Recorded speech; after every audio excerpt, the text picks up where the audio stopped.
સૌથી પહેલાં આપણે એક લિનિયર કોરિલેશન ચેપ્ટર જેનાથી સ્ટાર્ટ કરીએ.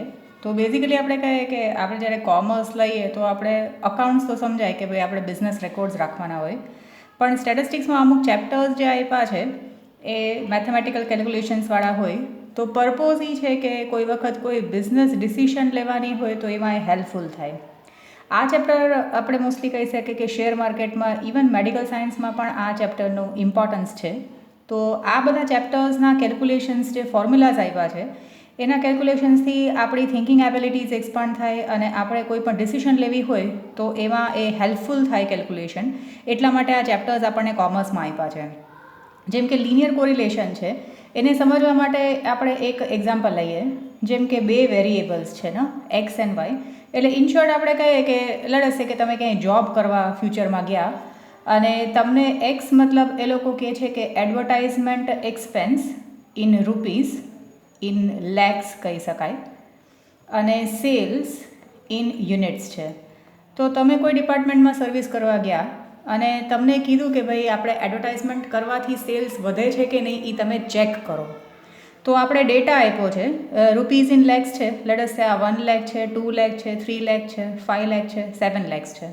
અને સેલ્સ જે છે એ 10 યુનિટ્સ છે, મે બી 15 છે, પછી 20 છે, 25 છે અને લેટ્સ સે કે 30 છે.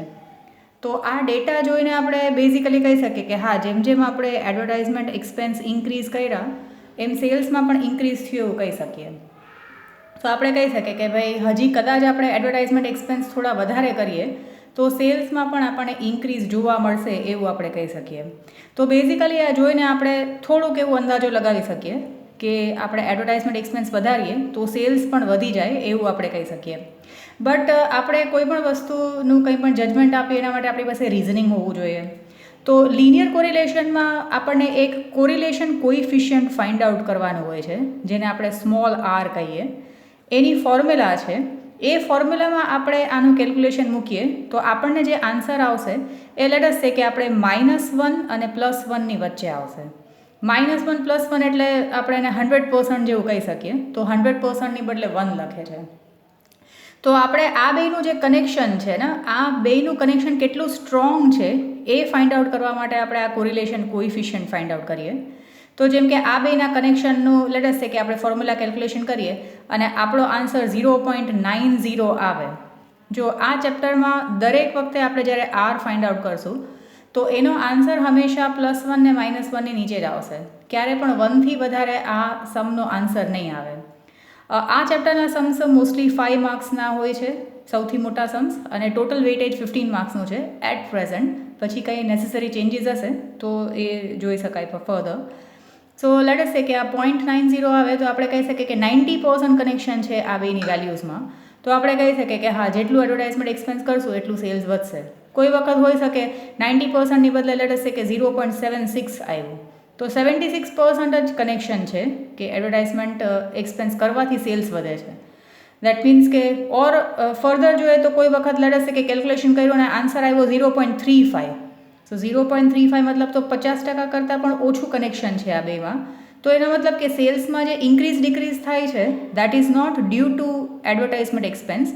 બીજા કોઈ સર્કમસ્ટાન્સીસ હશે જેના લીધે એડવર્ટાઇઝમેન્ટ એક્સપેન્સ સિવાય કોઈ બીજા કોઈ રીઝન્સ હશે જેના લીધે સેલ્સ ઇન્ક્રીઝ થતું હશે. તો આપણને કોઈ ડિસિશન લેવા કહીએ કે ભાઈ એડવર્ટાઇઝમેન્ટ એક્સપેન્સ વધારવા જોઈએ કે ન વધારવા જોઈએ, તો એના માટે આપણે આપણું કેલ્ક્યુલેશન કરીને ચેક કરી શકીએ કે આપણું ડિસિશન કેટલું સારું છે. તો હવે આ કેલ્ક્યુલેશન માટેની ફોર્મ્યુલા છે, ઘણી બધી ફોર્મ્યુલા છે આ ચેપ્ટરમાં, અને કાર્લ પિયર્સન નામના સ્ટેટિસ્ટિશિયને આની ચેપ્ટરની ફોર્મ્યુલાઝ આપી છે. પહેલાંના ટાઈમમાં કેલ્સી ન યુઝ કરતા સ્ટુડન્ટ્સ, એટલા માટે બહુ બધી અલગ અલગ ફોર્મ્યુલાઝ આપતા. બટ એક જે બેઝિક ફોર્મ્યુલા છે એ યુઝ કરીને પણ બધા સમ્સ થઈ શકે. સો એ ફોર્મ્યુલા છે n sigma x y minus sigma x into sigma y, પછી whole divided by x square રૂટની અંદર n sigma x square minus sigma એક્સનો હોલ સ્ક્વેર, અને બીજા સ્ક્વેર રૂટની અંદર n sigma Y square minus sigma વાયનો હોલ સ્ક્વેર.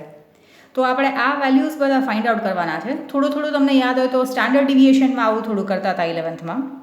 હવે આ એક્સ છે અને આ વાય છે. તો હવે આપણે કરવું પડશે એક તો એક્સ વાયનું કોલમ, એક્સ સ્ક્વેરનું કોલમ અને વાય સ્ક્વેરનું કોલમ. તો એક્સ વાય એટલે આવે એનું મલ્ટિપ્લિકેશન કરીએ.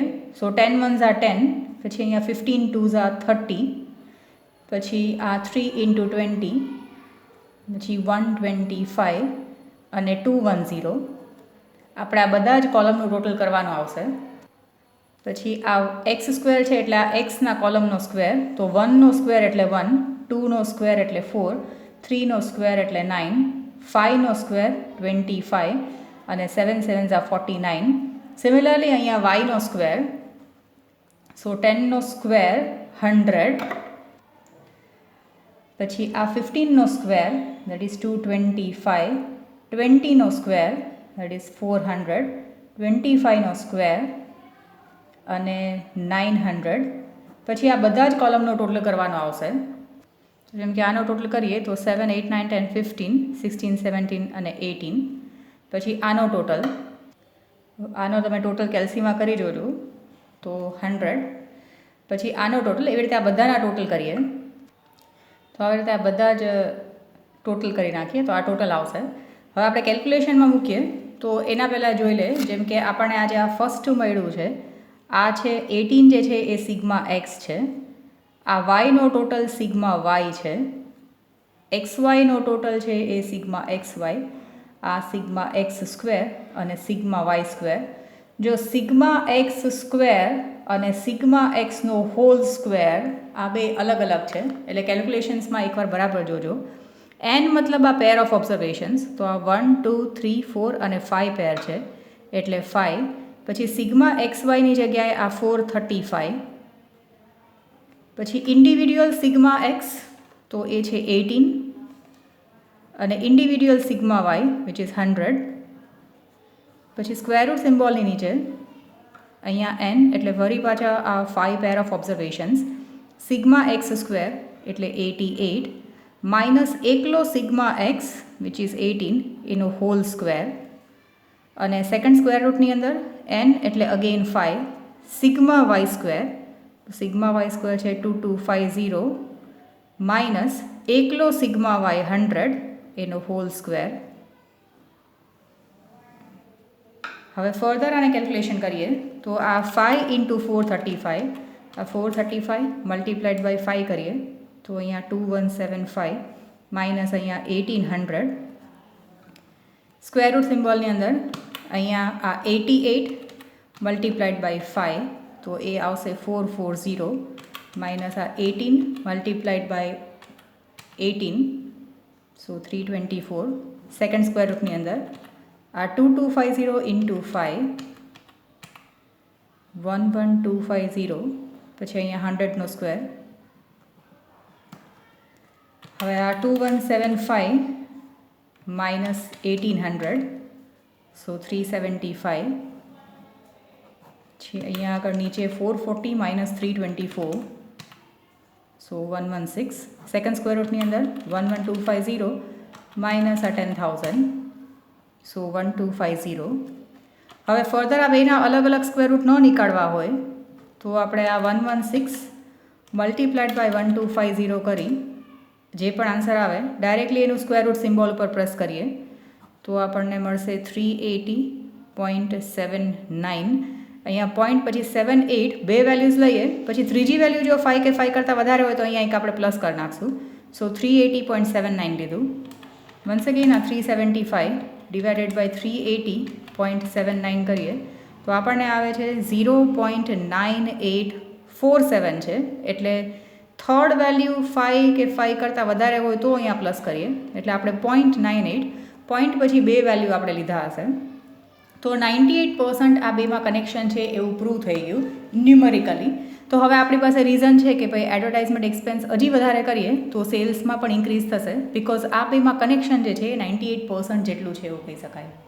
સો બેઝિકલી આપણે આ કેલ્ક્યુલેશન જ્યારે આપણે ક્લાસીસ સ્ટાર્ટ કરશું તો ત્યારે ડાયરેક્ટલી આપણે આવા જ ટાઈપના બધા સમ્સ કરશું કે જેમાં મેઇન તમને પર્પોઝ છે કે તમને આ કેલ્ક્યુલેશન્સ બરાબર આવડી જાય, તમે સિગ્મા એક્સ સિગ્મા વાય બરાબર જગ્યાએ મૂકતા શીખી જાઓ એન્ડ કેલ્સી પણ બરાબર એક્યુરેટલી યુઝ કરો, બિકોઝ હવે વધારે વેલ્યુઝના ટોટલ નહીં બધું કરવાનું હશે.